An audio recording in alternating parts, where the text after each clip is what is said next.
Vers la mi-juillet, l'enquête sur la mort de la Béguine piétinant, François reprend les pièces du dossier. L'arme du crime n'a toujours pas été retrouvée.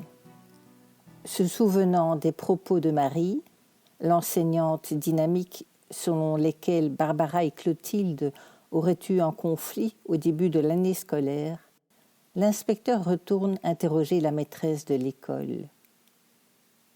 Circonstance qu'il faut attribuer au voisinage des prairies humides, un brouillard épais recouvre les champs couverts de rosée et donne à l'atmosphère une sensation de fraîcheur bienvenue pour les légumes. Les plants de pommes de terre sont en fleurs. Lorsqu'il arrive au béguinage, l'officier croise une vieille béguine qui marmotte des patenôtres. Arrivé auprès de l'institutrice, il lui déclare le motif de cette nouvelle visite. Barbara lui explique sa différence de position avec la victime. Voyez-vous, il est important que les écoliers vivent dans l'atmosphère et le cadre des idées des béguines, et qu'ils ne perturbent pas l'ordre et la quiétude par des jeux bruyants. Souvent, les béguines recueillent dans leur maison une ou deux fillettes qu'elles éduquent contre rémunération. D'autres résident dans une fondation. Les filles de la bourgeoisie de la ville apprennent à lire et à écrire chez nous. Et elles viennent suivre les leçons de catéchisme, de chant et de travaux manuels comme la couture et la dentelle. Les petits garçons peuvent aussi venir suivre l'enseignement du béguinage, mais ils ne peuvent pas y passer la nuit. Étiez-vous en conflit avec Clotilde à ce sujet ? Je n'irai pas jusque-là, dit-elle. C'était une simple divergence d'opinion. Selon moi, la valeur n'attend pas le nombre des années, et le mérite ne se reconnaît pas au degré d'ancienneté ou au grade, mais à la valeur personnelle, qui se mesure par les réalisations concrètes. Nous ne partageons pas le même avis sur ces points, voyez-vous. Et Imelda, demande l'inspecteur, changeant de sujet. Que pensez-vous d'elle ? Tout en étant charmante et généreuse, elle est un peu trop égocentrique, à mon humble avis. Elle se tait un instant, distraite par une jolie grive au plumage brun tacheté qui vient de se poser dans le buisson d'aubépine qui sépare l'école de l'infirmerie. De là, son regard passe au vieux mur de clôture, qui penche par-ci, se redresse par-là. Elle se demande par quel miracle il tient debout. Elle reprend ensuite. Imelda ne supporte pas l'échec et se montre assez susceptible. Le clerc du sang, ayant pris quelques notes, poursuit son chemin et va trouver la maîtresse de Turkiston. Celle-ci replace la coiffe sur la pendule qui occupe le centre du buffet de chêne. L'officier annonce immédiatement l'objet de sa visite. « J'ai ouï dire que votre chat est mort empoisonné. » Oui, je vous avoue que j'ai tenu un long colloque avec Clotilde à ce sujet, si vous voulez tout savoir. Et j'ai bien dû admettre m'être trompée. Antoinette, l'une des institutrices, m'a expliqué. Je ne sais pas si vous l'avez rencontrée. Elle est jeune, mais pragmatique et possède une mémoire redoutable, une curiosité très vive. Elle m'a appris que l'intoxication la plus fréquente des chats est provoquée par les raticides. Les félins sont rarement attirés par les granules, mais s'empoisonnent en ingérant des rongeurs intoxiqués par ces produits. Les proies étant faibles, mourantes, elles sont plus faciles à attraper. Se détournant de l'officier, la maîtresse attrape une petite chatte de gouttière de 2 ans environ. « Antoinette m'a consolée en m'offrant Léonie, dit-elle. » L'intéressé darde l'homme de ses yeux verts aux reflets d'or, irrité d'avoir été dérangé. Le remarquant, Imelda commente. « Ah, c'est un caractère, hein, cette petite. Son regard vous transperce de douceur ou de fureur selon ses humeurs. » Ayant obtenu le renseignement qu'il cherchait, le greffier criminel prend congé de la Béguine, déjà concentré sur sa nouvelle compagne de vie qu'elle adore. Son pelage tigré qu'elle promène avec une sveltesse tonique et élégante lui donne un air de félin miniature. Capon, candide et irrésistible, elle a pris l'habitude de venir toucher de son petit museau rose bordé d'un fin trait noir la main de sa bipède en guise de salutation matinale au terme de sa nuit de bagnaude. Elle émet un « r » de politesse, une légère vibration à peine audible, sa façon toute personnelle de dire bonjour. Lorsqu'Imelda lui parle, la petite a l'art de tourner l'un ou l'autre de ses pavillons, ou les deux à la fois, dans une concentration intense, tels deux radars en mouvement. L'un d'eux est entaillé, souvenir d'une friction avec quelques matous mal lunés. Petit être sensible, elle n'est pourtant pas dépourvue d'une certaine force intérieure qui la rend efficace face aux dures réalités de la vie. Tombée plus d'une fois entre les mains de quelques vauriens stupides et cruels, elle y a laissé quelques-unes de ses fines moustaches blanches. Elle s'enorgueillit d'avoir développé depuis une adresse et une célérité à faire pâlir de jalousie un jaguar. Tour à tour active et indolente, docile ou agressive, elle manifeste vitalité ou lenteur et mollesse, demandeuse ou non de caresses. Un vrai tournesol bigarré au gré de ses envies. Le plus souvent perché, oreilles dressées et silhouette élégante sur le muret qui longe la maison d'Imelda, les pupilles contractées telles deux fentes étroites et verticales, elle observe le monde avec l'acuité d'un rapace, prêt à voler sur sa proie. Et lorsque vient le soir, Imelda fond de tendresse à voir les pupilles de sa petite boule de poil se dilater pour mieux laisser entrer la lumière. Elle ne résiste pas devant ses yeux tout ronds, tout noirs, quémandant sa ration journalière avant d'aller se carrer dans l'unique fauteuil du rez-de-chaussée. Elle se pelotonne ensuite, ronronnante, dans le nid douillet et confortable qu'elle s'est approprié, en digne maîtresse des lieux. Quelques jours plus tard, ayant interrogé tous ses suspects, François est retourné à ses anciens dossiers, tout en faisant un crochet par le béguinage dès qu'il le peut, épiant les faits et gestes, surprenant les conversations. Une chose est sûre, la vie a repris son cours tranquille au béguinage. Francisca est en discussion avec Marie-Thérèse Camion, une consoeur, au sujet de la vente de dentelles. « J'ai une idée pour commercialiser la dentelle faite par nos écolières, dit Marie-Thérèse. J'ai pris des contacts et j'ai trouvé une maison à louer en ville pour débuter un vrai commerce de dentelle. Nous pourrions y vendre les produits de nos consoeurs, nos écolières et pensionnaires.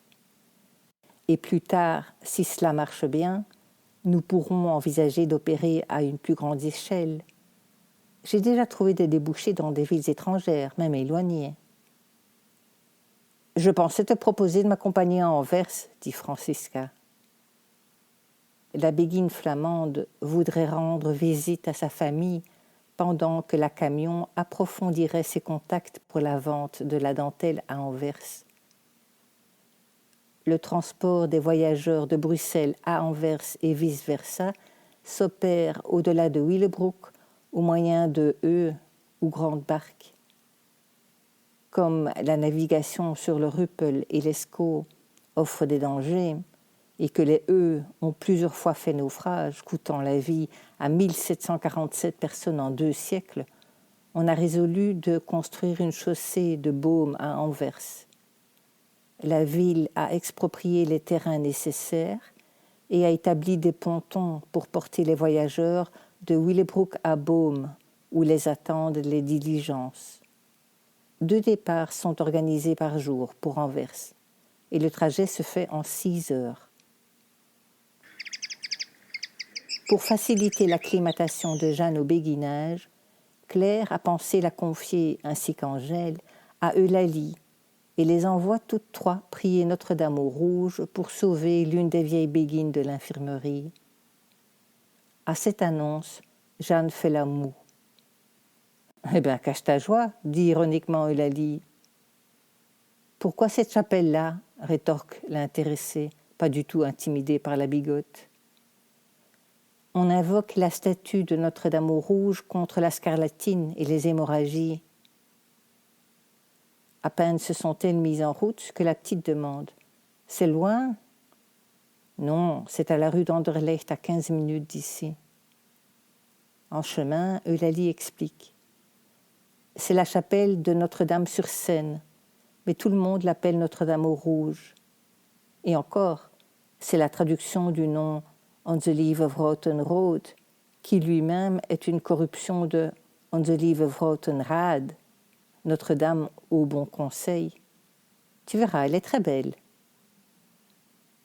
Jeanne, que la sortie a mise en joie, elle se découvre une liberté insoupçonnée, elle qui était furieuse de son placement au béguinage au début, est toute guillerette. Comme elle en a pris l'habitude depuis qu'elle a appris que la jeune fille de 2 ans, son aînée, se prénomme Angèle, elle se met à chanter. « Je sonne au numéro 1, je demande mademoiselle Angèle. »« Arrête, mauvaise !» lui assène l'intéressé, tandis que la petite poursuit. La concierge me répond. Mais quel métier fait-elle ? Cesse ! Elle fait des pantalons, des jupes et des jupons et des gilets de flanelle. Elle fait des pantalons, des jupes et des jupons et des bonnets de coton. Ah, ah, ah, je ne connais pas ce genre de métier-là. Allez voir à côté. Il suffit. Sentant qu'elle a exagéré, Jeanne, pour calmer Angèle, se laisse distancer par Eulalie qui ouvre la marche, un bouquet de fleurs coupées éparses dans le creux du bras, et lui chuchote par le menu son idylle avec son jardinier d'Étienne. Angèle, elle, n'est pas prête aux confidences, préférant garder pour elle les mois de son premier amour. Sage et raisonnable, elle juge plus utile d'enseigner à la novice le déroulement de la session de prière qui va suivre. La Lalie va invoquer un saint ou une sainte, et nous devrons répondre « Bid voor ons », ce qui veut dire « prier pour nous ». Après avoir longé l'église Sainte-Catherine, emprunté d'affilée la rue du Marché aux Grains et la rue des Chartreux, elles suivent le coude vers la gauche que forme la rue des Six-Jetons et remontent jusqu'à la Petite Seine, derrière le couvent des Sœurs Noires qui s'étend jusque-là.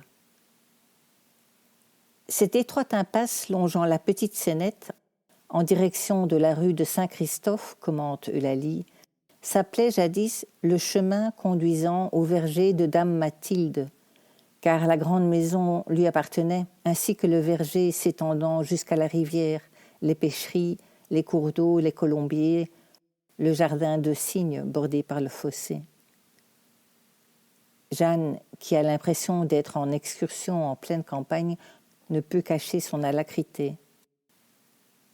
Cette maison est affectée au logement du maire des Boues, et là, ce sont les écuries de la ville, poursuit l'adulte. On y place les chevaux appartenant à la commune, le fourrage nécessaire à leur entretien, les charrettes, les tombereaux, les brouettes, les pelles et les pioches, et les autres ustensiles dont on se sert pour les travaux publics. C'est là que vit le chef ouvrier de la ville. Le groupe prend ensuite à droite, immédiatement après la Seine. Après avoir franchi une dernière ligne droite, elles arrivent à destination, là où la Seynette traverse la rue. Ici, il y avait autrefois une poterne dite de la Petite Croix, ten Kruiskene, précise-t-elle dans sa langue maternelle. On y a ensuite construit la chapelle. « Oh, mais elle est très petite !» s'écrie l'adolescente en voyant la chapelle construite sur pilotis, coincée entre un bras de la Seine, la rue d'Anderlecht et la rue de la Petite Seine. Elle en admire le petit clocher ajouré, surmonté d'un bulbe et d'une croix. « Oui, mais belle !» répond Eulalie, qui, d'un geste sec et précis, intime aux jeunes filles de s'agenouiller sur les prie-dieux de paille non capitonnés, baignée de doux rayons que la fenêtre du fond et les 2 fenêtres en enfilade à sa droite laissent entrer dans le lieu sacré. Après avoir arrangé les fleurs dans les petits vases de l'autel votif, Eulalie s'agenouille à son tour en se signant et entame d'emblée la litanie des saints. « On the Lieve-Vrouten Rode » récite la béguine à mi-voix. « Bied voor ons » répliquent en chœur les 2 jeunes filles agenouillées derrière elle. « Sint Joseph, bied voor ons. Sint Matthäus, bied voor ons. Sint Marcus, bied voor ons. Sint Lucas, bied voor ons. Sint Johannes, bied voor ons. Saint Brander, patron du feu, priez pour nous. Saint Arnaud, patron des objets perdus, priez pour nous. Mais c'est qu'elle est interminable, cette liste, pense Jeanne au bout de 5 minutes. Saint Fiacre, patron des hémorroïdes. C'est bien les catholiques, ça, de forger des saints guérisseurs de tous les maux et maladies possibles et imaginables, continue-t-elle à penser. Priez pour nous, annonce-t-elle malgré tout. Au bout d'une 20aine de minutes qui lui ont paru une matinée entière, Jeanne n'en revient pas d'avoir prié autant d'inconnus dont elle ne soupçonnait même pas l'existence. Sainte Hyacinthe, Sainte Léocadie, Saint Gomère, Saint Onufre, priez pour nous, s'empresse-t-elle de penser, ce qui, elle le concède, ne fera pas de tort à la malheureuse, raison première de sa présence en cette chapelle. Lorsque, d'un nouveau signe de la croix, la béguine donne le signal du départ, Angèle et Jeanne se lèvent précipitamment en imitant le geste rapide du bras droit au front, au nombril, de l'épaule gauche à la droite, se frottant ensuite énergiquement les genoux qu'elles ont l'impression d'avoir marqués au fer rouge du motif en sablier croisé des prie-dieu. Revenant sur leurs pas, Eulalie indique aux jeunes filles qu'elles feront un détour. Dans l'enfilade de la rue des Chartreux, elles suivent la rue du Viquet, traversent le carrefour que cette dernière forme avec la rue du marché aux poulets, vont jusqu'à la rue de l'Évêque, qu'elles remontent jusqu'au couvent des Dominicains. La béguine souhaite consulter le programme de prière. Sur la porte principale est en effet épinglée une affiche. On célébrera jeudi dans cette église la fête du bienheureux Hyacinthe, religieux de l'ordre des frères prêcheurs. Ce saint est original et singulier pour les femmes grosses. Il y aura indulgence plénière. Amen, dit Jeanne écroulée de rire, entraînant à sa suite le fou rire d'Angèle et le courroux de la bigote. Les dominicains ont toujours fait accourir la foule à leur église, savez-vous, dit cette dernière. Les plus remarquables de leurs pratiques religieuses étaient la descente de croix et la procession de Notre-Dame des 7 douleurs. Le vendredi saint, les moines descendaient le Christ de la croix du maître-autel, le plaçaient dans un cercueil et le promenaient processionnellement dans la ville. Toute la noblesse suivait, vêtue de noir. La procession de Notre-Dame des 7 douleurs n'allait que jusqu'au palais. Toute la garnison lui servait d'escorte. Les nobles se faisaient suivre par tous leurs gens, et l'influence des gentilshommes était si grande que souvent on en comptait plus de 1200. Les uns portaient des fardeaux ou des chaînes, d'autres presque nus se faisaient flageller par leurs valets. Au XVIe siècle, tant d'Espagnols et d'Italiens se faisaient flageller à cette procession que le sang ruisselait dans les rues. Toutes ces processions, auxquelles chaque année apportaient de nouvelles tortures pénitentiaires, furent enfin défendues à la fin du siècle passé par ordre de l'archevêque qui les déclara indignes du christianisme. Les jours coulent ainsi dans la quiétude, la tranquillité et le silence. Jeanne prend petit à petit ses marques, aidée, il est vrai, par Angèle, avec qui elle s'est découvert une véritable affinité, malgré leurs origines sociales diamétralement opposées. Jeanne, née dans un milieu bourgeois, ne connaît que ce monde, entourée depuis son plus jeune âge de domestiques. Sa mère, toutefois, est issue d'un milieu modeste et est restée simple. Jeanne a toujours vécu du côté de Laeken, près de l'allée verte.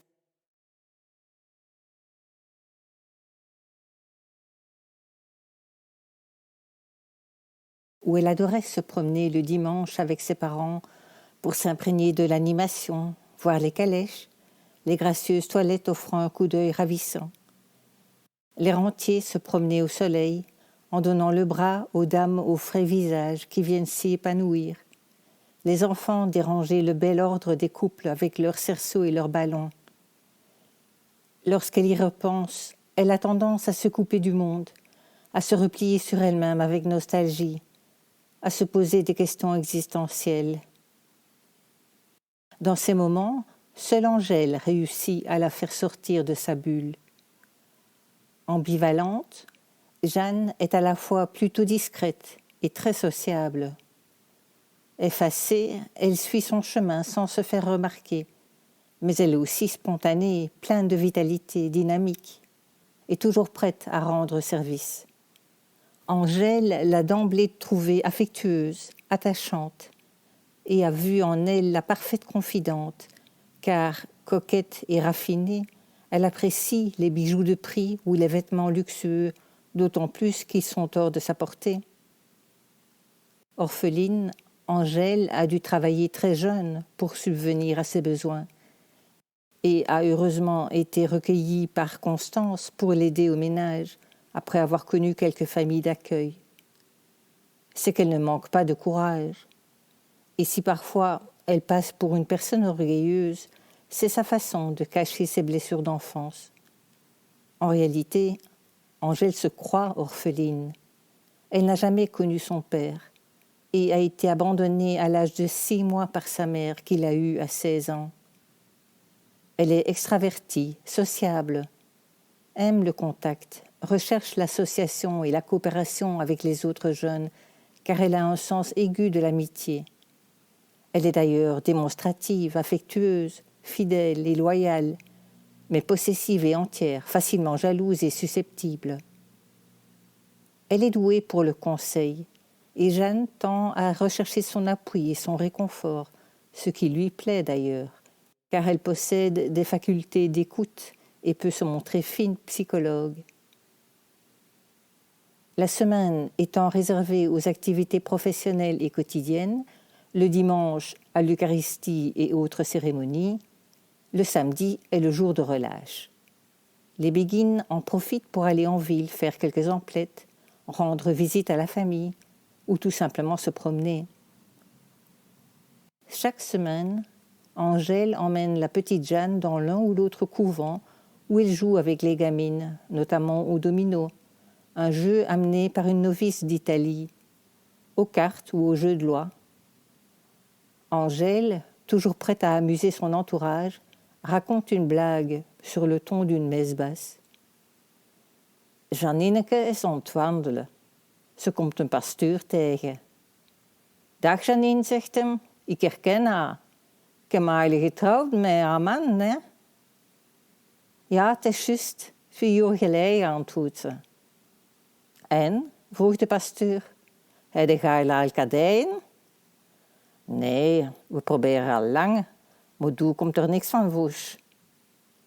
Ah wel, zegt de pastoor, deze week ga ik naar Rome en ik zal verhalen een bougetje in brand steken. Wie weet, het zal misschien marcheren. 8 jaar later komt Janineke meneer de pastoor tegen. Ah wel, vroeg hem, heb je een kadijen? We hebben 3 tweelingen en 4 dochters nog bij. 10 kadijen in totaal.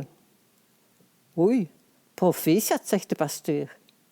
En hoe is haar man? Hij is in Rome, waar een rotte bougie uit te blazen.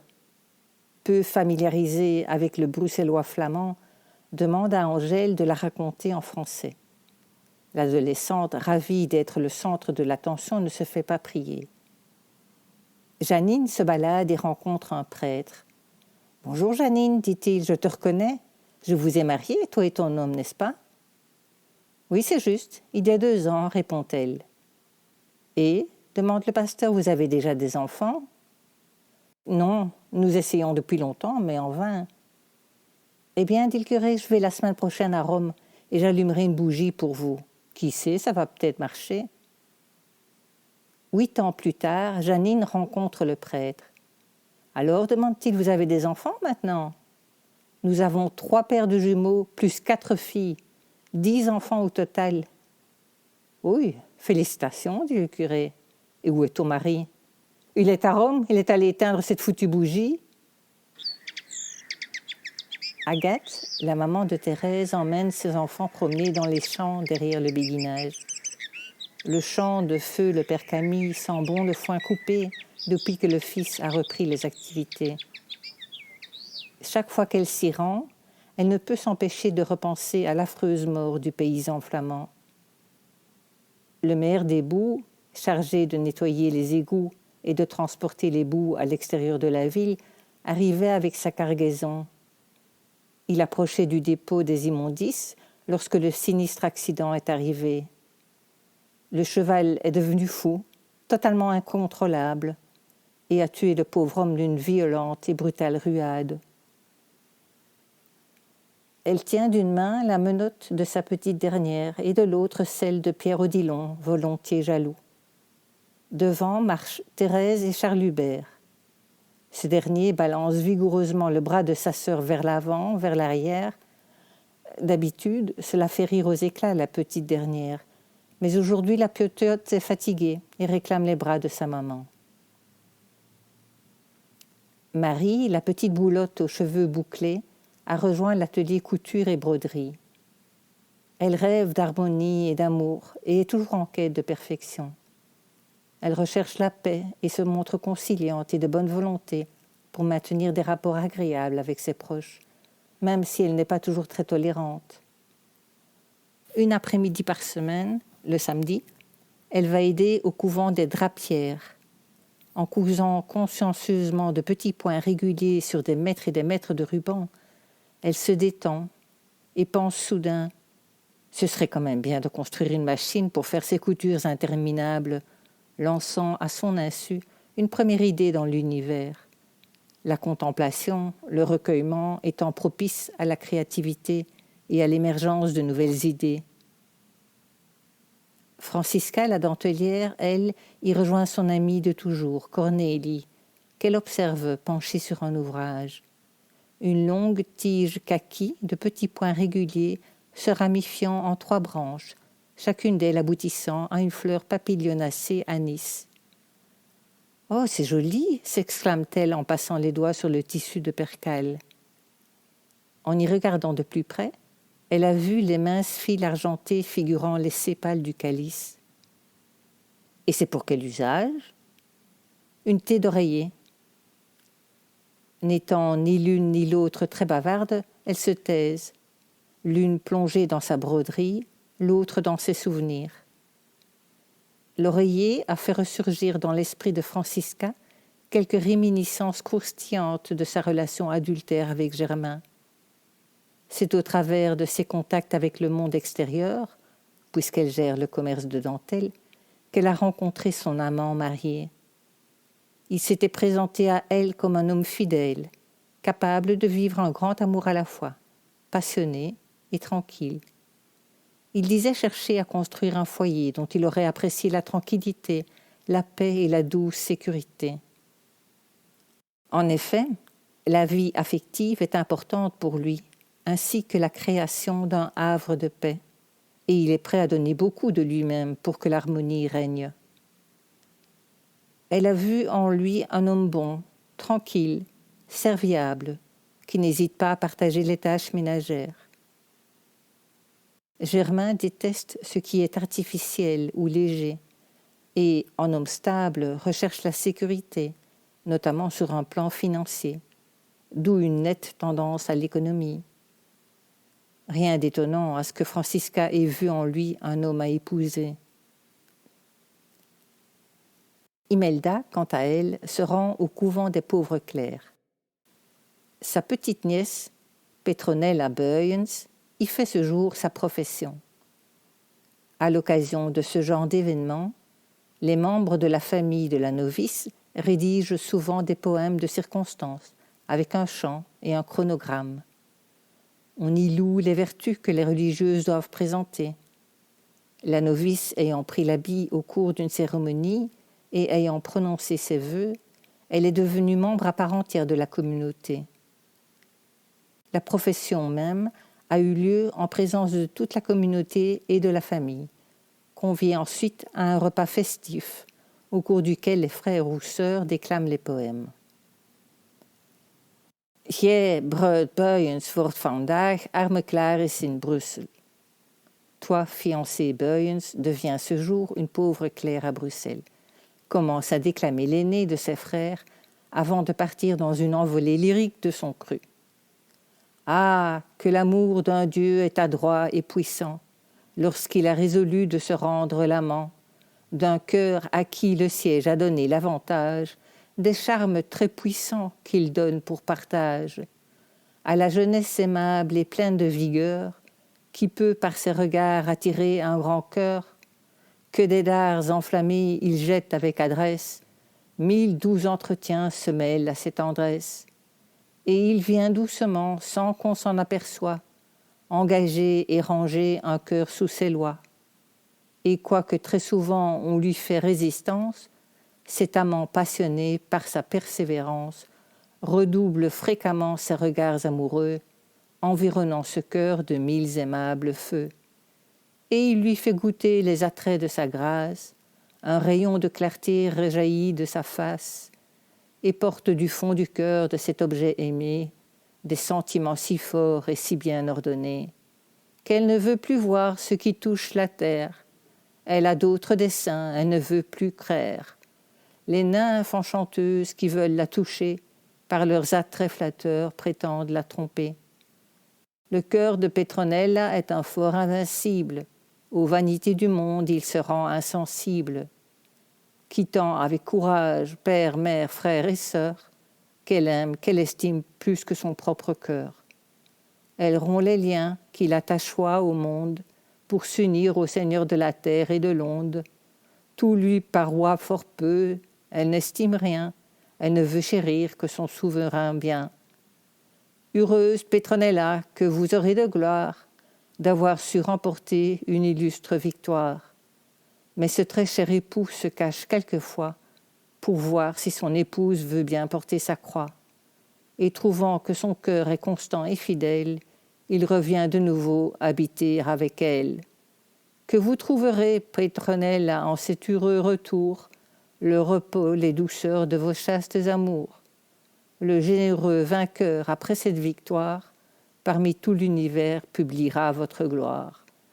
Et il vous produira un jour dans l'empyrée, couverte de lauriers, couronnée d'un trophée.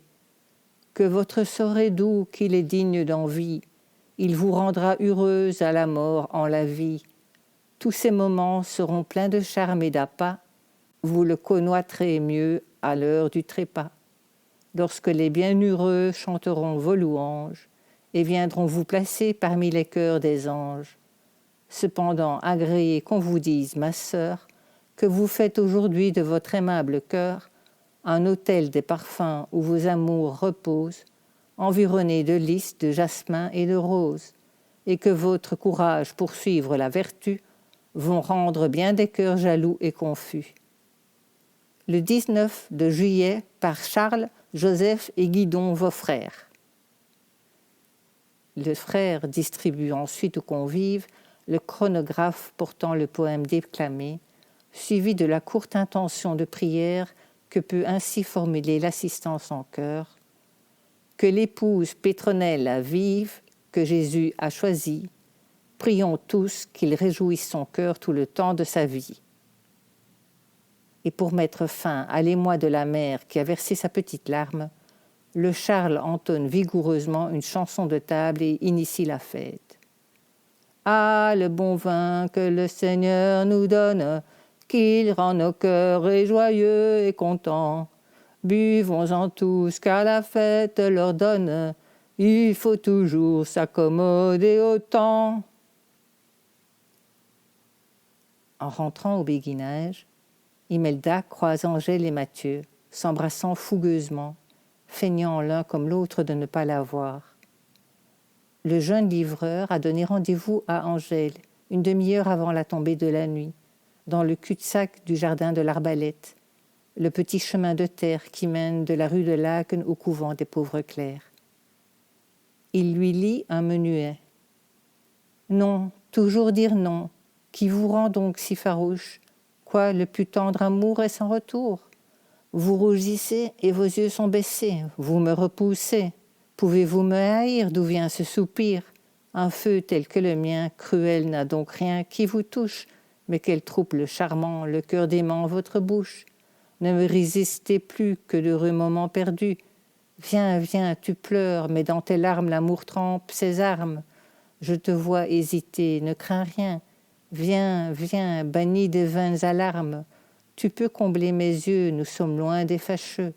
L'éclat peut-il éblouir? L'amour seul fait jouir d'un destin plein des charmes. Moi je n'ai pour toi que l'ardeur que dévore mon cœur. C'est tout mon bien. Viens, des roses que l'amour donne, formons notre couronne. Son trône est dans ton cœur, dans le mien. Viens, viens, tu ne dis rien, mais friponne, tes yeux en parlent mieux, tes regards m'ouvrent les cieux. Fin. Deux petites fossettes creusent légèrement les joues d'Angèle qui sourit à son amoureux. Après s'être assuré que la voie est libre, Mathieu prend sa belle Angeline debout dans cette impasse de Bruxelles. Angèle, mince, grande, a déjà perdu sa virginité sous les coups de boutoir d'une brute épaisse, un jour qu'elle s'était trouvée au mauvais moment, au mauvais endroit. « Ça va, mon cœur ?» demande Mathieu, soudain inquiet du silence d'Angèle après s'être retiré d'elle. C'est que la jeune fille s'est confiée à lui. Au début de leur relation, elle appréhendait le moindre contact. Elle ne supportait pas d'être touchée. À force de tendresse et de patience, Mathieu a su l'apprivoiser en douceur. « Je suis pas là. »« Pardon ? Je ne suis pas là. J'ai le cœur accroché à un petit nuage là-haut, lâche la belle Angèle dans un rire céleste. Résiliente et résignée, elle est soulagée de pouvoir transcender le viol qu'elle a subi 4 ans plus tôt, lorsqu'elle venait d'avoir 12 ans. Moi, je te l'aurais émasculé à la pince, le scélérat, enrage Clotilde.